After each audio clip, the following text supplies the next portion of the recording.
Hello again. So once you have your domain set up and you have to verify your account, and then what WordPress will do, it's going to take you right into themes. It's going to take you right to the theme page, and you toggle to the free. These are all the free themes that you can choose. A couple of guidelines about this. Okay, I ask you to avoid this one and also this one, and the reason being is because it's a permanent dark background, and then it's white text. And a lot of usability studies and a lot of the research shows us this is not really optimal for people who have accessibility issues. It makes it a little harder to read online.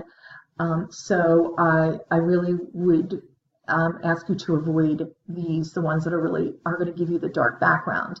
Another thing to avoid would be something that is just very pictorial, where it's really more for a like this one. This is really much more for somebody's photography portfolio. So you don't want something like that. You also want to avoid like something that has, this one also, not only does it have the dark background and the light text, this one also carries through the image to each page. So no matter what page of your site you're on, this background image is going to show. You really don't want that because it kind of interferes with sort of, establishing the look of your blog cohesively. So you don't want a theme, and there's not too many of them, but you don't want a theme where the background picture carries through to each page. Like this one, again, this would be much more for like a pictorial one, but something like this is great. If you are, visual and you feel like you will be able to have a lot of good images, then you should choose something like that. These are simpler. You can completely start out simpler. Like these are good because, this isn't such a huge picture that you would have to customize it. You don't have to worry about customizing the header right now. You're just choosing the overall basic look. So again, like this one, I do believe the image carries into every page. You want to avoid that. So I'm just going to choose something that I like. The other thing to remember is you can change your theme at any time, so you can't make a mistake doing this. Okay? So once you choose it, it's going to bring you into your menu, which is available for you. And then you want to go to site identity first, and then you can type in your title, and if you have a tagline or a reading line, you can type that in. Don't worry about the logo or anything like that right now.